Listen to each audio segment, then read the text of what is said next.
City Council meets today to consider several big issues, including two multi-million-dollar settlements and a plan to borrow $830 million. That money would go to maintenance and infrastructure projects. The borrowing plan coming at a time when ratings agencies downgraded Chicago to just above junk status following that marathon budget process late last year. The downgrade means it costs the city more money to borrow money. Critics say the $830 million Johnson wants the city to borrow will just make the budgeting in the future more difficult. Payment on the principal of the loan wouldn't start until 2045. You can kind of think about it like a credit card bill. If you only pay the interest month after month, you will end up paying a lot more for that initial purchase. Welcome everyone. My name is Sean, and today we got to talk about Brandon Johnson, one of the most unpopular mayors in the entire country. Of course, he is the mayor of the city of Chicago, who recently decided to put forward a proposal to spend $830 million that they borrowed, supposedly on infrastructure. However, the aldermen in the city of Chicago are absolutely outraged by the terms of this loan, because it turns out they won't start paying the principal on said loan until the year 2045. They will only be paying interest on this $830 million loan for the next 20 years. And by the way, when you crunch the numbers, when you do the math, what you ultimately end up discovering is that this loan will cost over $2 billion just for $830 million right now. Now, of course, it is pitched as a critical infrastructure bill that we absolutely need 100% in the city of Chicago. But the fact of the matter is, those of you who are familiar with my channel know that Brandon Johnson was trying to borrow money at an extraordinarily high interest rate in order to pay off the teachers union, to which he is a member of. And guess what? When combing through the terms of the bill related to this loan, what we end up finding out is that this scheme against the taxpayers actually has a tucked away provision in it that says that they might be able to divert the money from infrastructure and give it to, guess who? The Chicago Teachers Union. So we're going to break this down. We're going to talk about this. But before we do, I want to thank everybody who supports this channel via actualjusticewarrior.com/join. Give me the money. Give me the money, okay? Some are saying this is the way we've always done it. Well, frankly, this is exactly why we shouldn't continue doing it this way, because that's how we came in this mess. There's no doubt the city of Chicago has infrastructure needs, but there is a clear divide on how to pay for them. Investment is vital, but the proposed debt structure is fiscal insanity. So right there, they end up showing you a member of the Chicago Board of Supervisors who's obviously pointing out that, yeah, even if this is standard practice in the city of Chicago, that is how we got into a fiscal disaster in the first place. And by the way, somebody told me that the city of Chicago actually leased out their parking meters for something like a one-time payment of $1 or $2 billion in order to cover a short-term budget gap. And they did that lease for 99 years. So we see bad decision after bad decision made for instant gratification for the Chicago politicians a lot of times, and it makes sense at some point in time for you to say enough is enough, especially when you look into the provisions of this particular loan and you realize that all the complaints about how the infrastructure needs repairing, how the infrastructure needs updating, are just superficial in order to make sure Brandon Johnson can get control of this money, because he wants to be able to divert it to illegal immigrants and, of course, to the teachers union. If you don't believe me, let me pull up the exact provision that has been highlighted on twitter.com for you to worry about. Now, by the way, the person who discovered this is a man called Austin Berg, so I want to give him credit where credit is due, and he highlights this portion of the bill that would actually secure this loan, and I just want to read it for you so you can understand what the scam is. Now, right after it talks about the new traffic signal installation, intersection safety improvements, and transit facility improvements, Section 4 says loans or grants to assist individuals, not-for-profit organizations, or educational or cultural institutions, or for-profit organizations to further assist other municipal corporations, units of government, school districts, the state, or the United States of America. So what Austin is highlighting right here is that in this $830 million loan proposal being pushed by Brandon Johnson that's supposedly about infrastructure,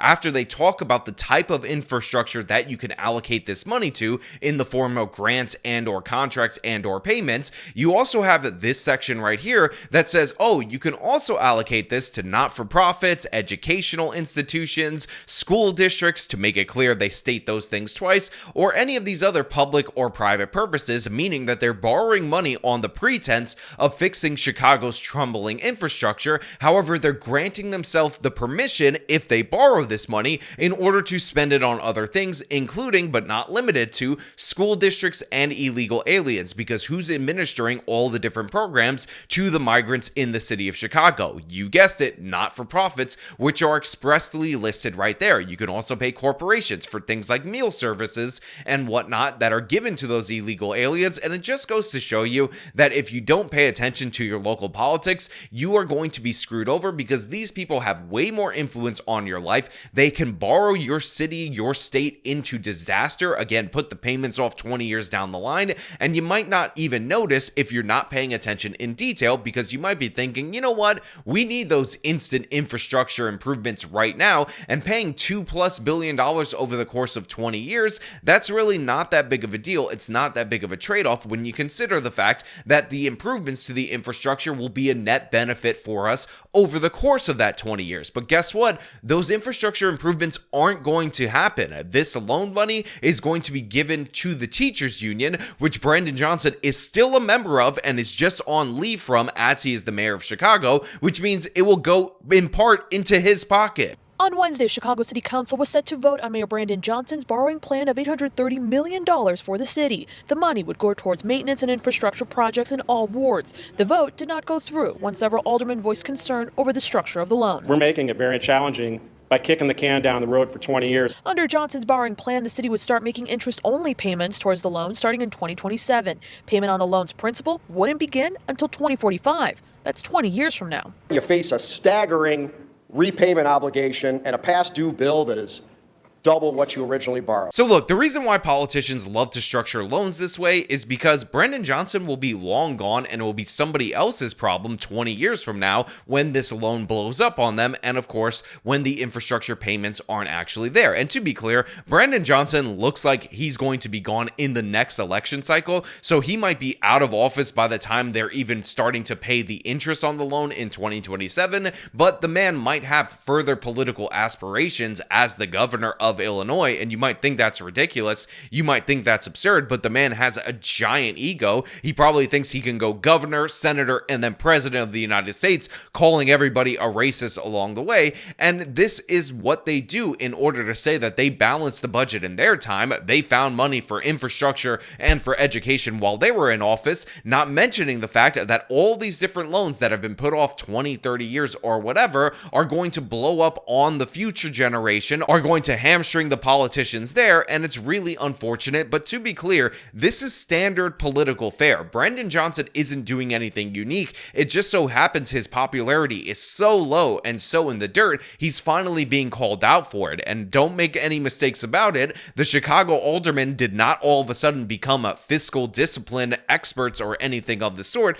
They're just responding to the fact that the man who's pushing for this stealth payoff for the teachers has no political capital, and like rats, they're jumping off that sinking ship. Others in favor of the borrowing plan say this is no different than what's been done in previous administrations. Any delay in the passing of this bond deprives Chicagoans of the infrastructure they rely on every day. They argue this loan would help wards in desperate need of repairs and upgrades. When it's time for the South and West Side to see stuff in this bond issue, oh, let's pump the brakes. With no vote, the matter was tabled. So if you guys don't know, the south and west side of Chicago, that's where there's a lot of black people. Brandon Johnson is from the west side of the city of Chicago, or at least he lives there, and his political origins are traced back to over there. So what they're saying right now when they're like, oh, this is just how we did this for all the time, so there's nothing different, and then that's followed up by another person saying, oh, all of a sudden you guys are against this, when it's the south and the west side, he's accusing them all of being evil white racists. He's saying, shut up with your evil white racism and give the money to the black people. We're all for bonding, we get that, but the terms of this bond are ridiculous. Now, I give credit to that member of the Board of Supervisors because he is a black person. He's wearing what looks like to be the African cloth thing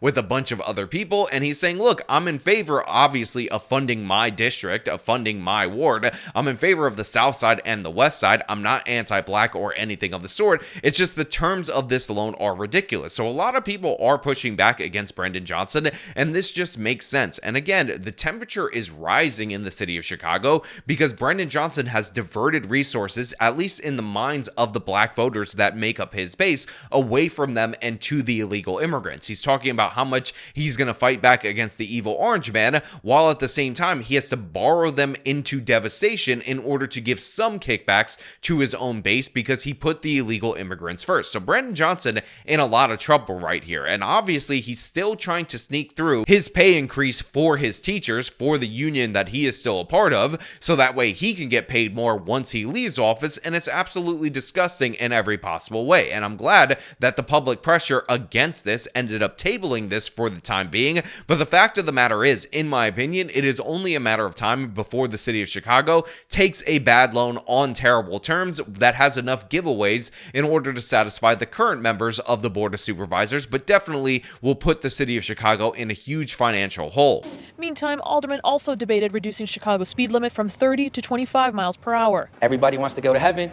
Nobody wants to die. So how about we slow these cars down? The ordinance was struck down as aldermen against it argued it would cause a surge in traffic tickets and disproportionately impact minority communities. So yeah, they also apparently debated lowering the speed limit from 30 miles an hour to 25 miles an hour, and obviously it's the city of Chicago, so the reason why this was struck down is because black people speed more, and they said this would just be a way in order to ticket black people and Hispanic people disproportionately because they're acting poorly disproportionately in the city of Chicago. But at least it makes me a little bit happy that they're fighting back against this Vision Zero initiative, because they essentially lower the speed limit to 25 miles an hour. There's no way you can make back-to-back lights at that speed going on the streets of these major cities, and then they put in those speed cameras that end up snapping you and billing you $50 for a ticket on your way trying to drive through your day-to-day life, and it is actually incredibly annoying, and I understand why certain people are against it. That being said, whether or not it's racist to have this, to me, is absurd and ridiculous in every possible way.